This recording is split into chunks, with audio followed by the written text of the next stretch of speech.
Chaps, hope we're all having a phenomenal day today, but I want to get straight to the point in this.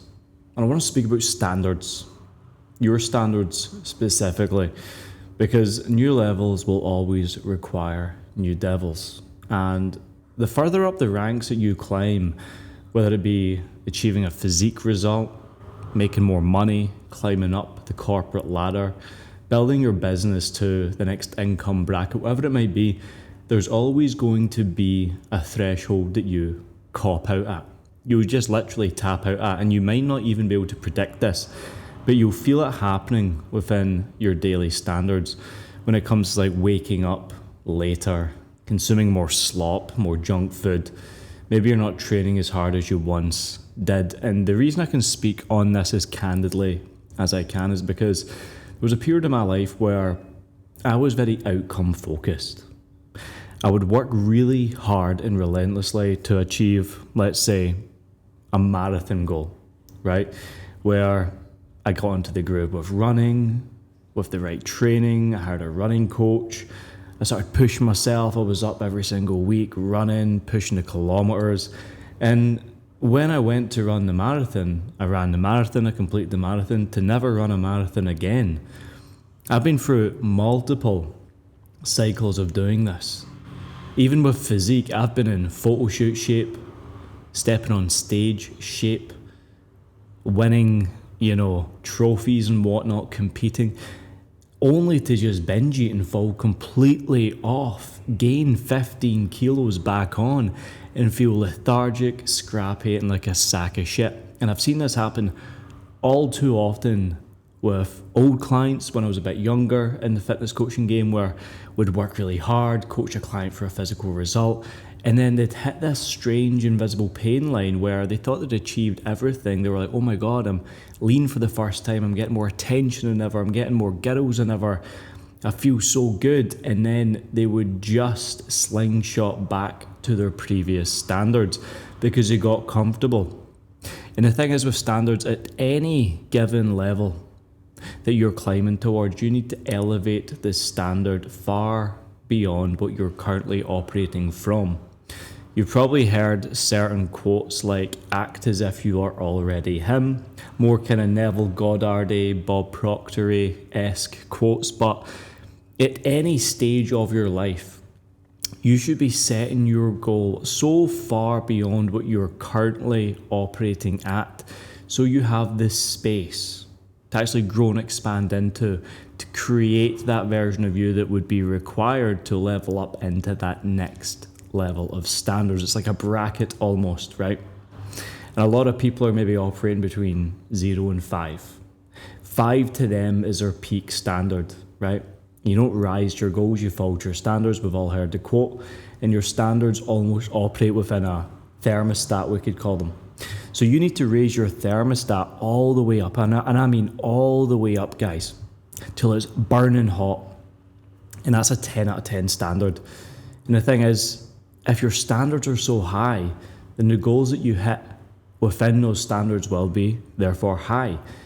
And your goals are always going to be aligned on the same frequency, right? And as the laws of frequency go, you frequently see whatever your frequency is.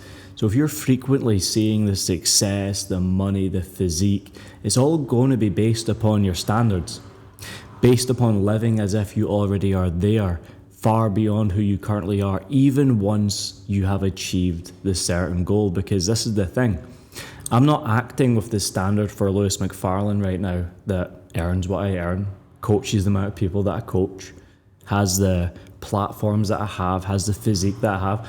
I'm setting my standards based upon Lewis McFarlane in 6 months' time. Therefore, I've always got runway to grow and expand into that next bracket of success, that next bracket of standard in which we touched on there. And this is where a lot of guys will sell themselves so short. And I mean, they will sell themselves so freaking short because they'll achieve a goal to never try achieve any more goals other than that, because they've got such low standards and small term thinking. Everything that is worthwhile achieving will take more time, more effort, more energy, more money, more focus, more resources than you can even imagine. And that is why your standard has to be so ridiculously high for yourself if you ever want to actually scratch the surface of what that peak state could actually be like. Because a lot of people are either motivated by the carrot or the stick, and the thing is in life, yes, you can set a tangible outcome, a goal to move towards. But if you don't remind yourself of what this stick is, even if your current situation is better than, quite frankly, a lot of guys, you might have a physique that's better than most men. You might make more money than most men, but that's average. So you need to remind yourself what that stick is, because you'll only ever have an element of internal peace when you're completely fulfilled and aligned, because you know you're operating at your peak standard. So you have to hit yourself a little bit of that stick that we touched on there. Sometimes forget about the carrot, set the goal, get crystal clear on it, remove all importance, then look back on where you're currently at today and give yourself a little bit of pressure. Give yourself a little bit of a reason. Redefine your purpose, redefine your calendar, redefine how you're now doing things, because what got you here will not get you there. And that's the invisible pain line that so many people do not see. They start questioning why they're waking up later, why they can't control their diet, why their physique is getting kind of like a little bit softer, a little bit more lethargic, why their frequency isn't as high. And that all comes down to that pain line which we spoke about. They start feeling uncomfortable and agitated because things aren't working and grooving the way they once were. So what in essence is happening is there's an element of cognitive dissonance, because you still are imagining that you want to be in this next bracket of standards or success or goals, but you're still operating with the same software as the current version of you would have. And it's the same goes for like a fat guy, right? Who is trying to lose weight. He's not became the person who can lose weight because he's still identifying as a fat guy with bigger goals. And that's kind of where you're at right now. You've got the fat guy mindset. It's like you're almost like scared to set that bar higher in case you do fail. Because what you feel like is what happened around you right now with everything that you've managed to achieve. It's felt like luck, but you knew deep down you were going to get there anyway. But that's because your standards are only at 5. So when it comes to building a really solid physique, ripping the body fat off, and I mean coming in hard, looking top 1%, is what you're currently doing today going to get you that next level outcome in 6 months' time? If the answer is no, because doing what you're currently doing is getting you what you've currently got. So if you want that next level outcome, you need to redefine how you're now looking to achieve it. You need to maybe mix up the training. You need to maybe implement a different diet strategy. You need to maybe implement a different way of managing your stress and your relationships, and what you most likely say yes to, and more importantly, what you say no to, which has a higher leverage for every single ambitious man, is being able to say no to certain things that quite frankly do not serve them anymore. So you've got to put yourself in this kind of strange position where you're comfortable with what you've got. You look around, assess the situation, what you're doing, why you're doing it, how long would staying there feel good, and identify how long would staying there start to then become uncomfortable for you.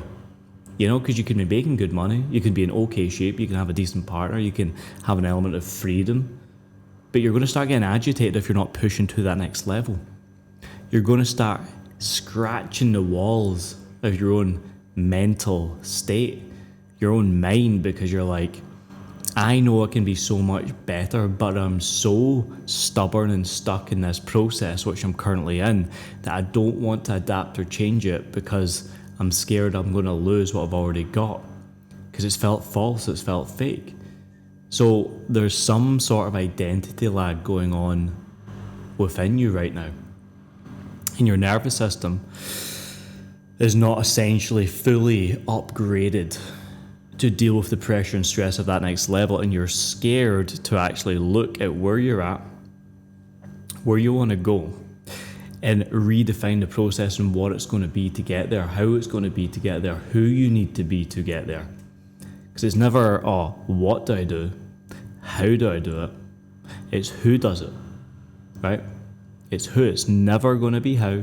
It's always going to be who. It's the identity of the version of you that it would be unreasonable to achieve that next level of success if you are now willing to embody the traits in terms of what type of characteristics does this version of you have? What type of habits does this version of you have? What type of man are you? How does he eat? How does he train? How does he think? How does he feel? Because something happened to me maybe about a year and a half ago. I remember I fell off my morning routine and I stopped making sales, stopped getting clients, things felt a bit sticky.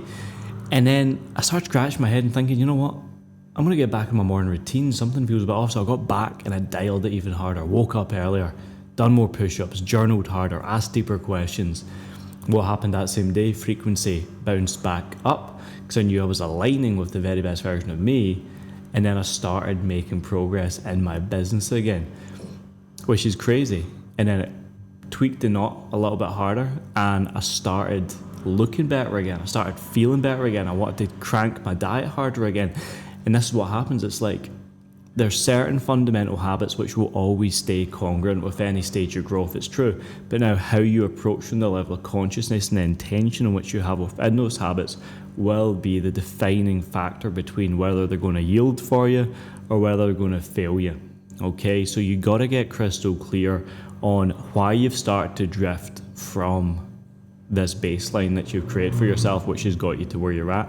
And then you got to look at it, assess it, readjust it and put it into a position in place where it's now going to buy you back more time. It's going to leverage you further. It's going to have a sharper boundary to it. It's going to put you in a grand position to start thinking, feeling, performing like the version of you that you would have to actually be to maybe push through that next standard bracket, which quite frankly right now for you seems very far away, but it's not. It's already within you. It's already something you can intrinsically possess because it's only you that can achieve it.